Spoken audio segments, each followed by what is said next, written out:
all right, for healing.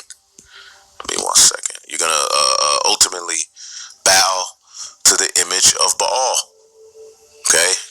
And that's where you had the Maccabees come in, Judas, and, starting with his father, Mattathias, I believe, and so forth, who stuck to the ways of righteousness. Okay, but let's get this in First Maccabees real quick. First Maccabees, the first chapter, in the 41st verse. It says, "Moreover, King Antiochus wrote to his whole kingdom that all should be one people." All right, and that's what you see happening. You're coming into this whole banner of, nationalism. I mean, not nationalism, globalism. This global government. This way that you're gonna, as a human being, that you're gonna have to go through.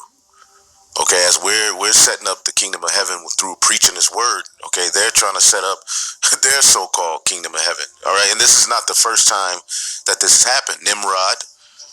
Okay, as we can be reading, the Greeks had that New World Order mindset, and you can see it being formulated now. Okay, and it says that all should be one people, and that everyone should leave his laws. So whatever belief system you had, whatever method of healings you had, all right, those are going to be null and void. And if you stand up for those things, you're going to put yourself in harm's way, and be called and be labeled. Okay, so all the heathen agreed according to the commandment of the king. All right, yea, many also of the Israelites consented to his religion.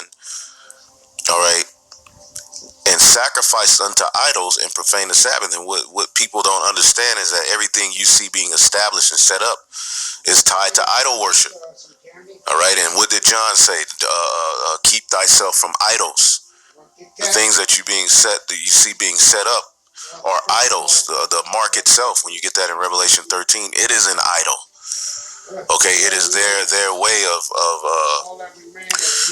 ensuring you health and life, and you have to bow to it. Now, when we get this in Revelation the 13th chapter, okay, in the 15th verse, it says, "And he had power to give life unto the image of the beast." All right, that the image of the beast should both speak. Now, one of the ways we see the image of the beast living, all right, which ultimately is the ancient Roman Empire. That's all the Renaissance was. It was the resurgence of that ancient Roman way. But it's fulfilled here through Babylon the Great, NATO, and the EU. All right, but we can see those particular gods, even the medical symbol, all right, which we know is a serpent on a pole, that is being used today. It's the same thing. Okay, so the ancient Greek and Roman civilizations, along with Arabic, Persian medicine, following the translation into Latin of many works from these societies, man. And our people, as these Israelites did at this time, all right, easily they're going to submit, and they're submitting now at this very day. Okay, and when you read Revelation, the 13th chapter, it says, "And he had power to give life unto the image of the beast, that the image of the beast should both speak and cause as many as would not worship the image of the beast should be killed."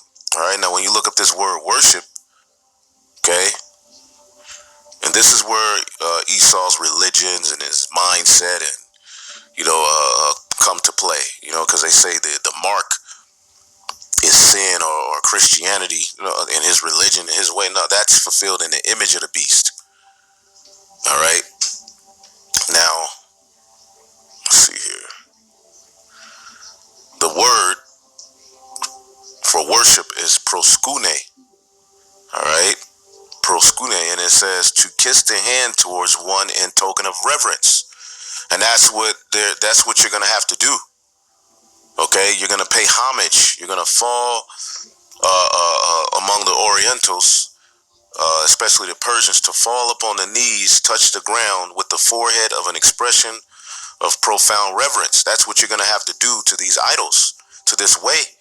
Now, when Jake gets into these Greek fraternities, all right, one of the things a lot of people don't know is that when you go to like nationals and you go really get, because some Jake, they had a little secret process called hazing.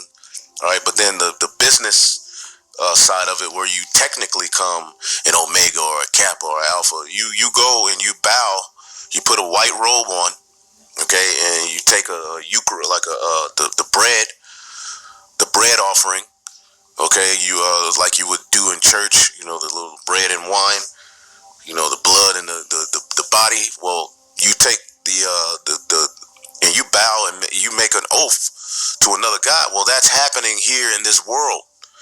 All right, now it's more they're not coming directly and telling you that's what it is, but through hearing things like this, okay, that if you refuse, okay, it's a sin. It's basically the mindset, and it's above Russia. I mean, this is what they're saying. Period.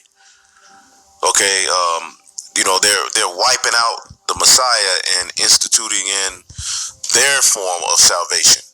Okay, that you're gonna have to file. Now, the scriptures say every knee shall bow to the name of Yahweh Bahashem Yahushai. Okay, well, they have their own plan. Okay, but clearly, all right, you're gonna do homage. Okay, supplication. Okay, and the Israelites were always in trouble making supplications to these other gods. Okay, well, a good brother to look up is Antipas, who the church he was in, pretty much around that time, that god Asclepius was big time. And, he didn't bow. And this is according to, secular history. I mean, in the scriptures, it just says that, he was a faithful martyr. All right. But when you go into secular history, it does give you some insight, that, around that time,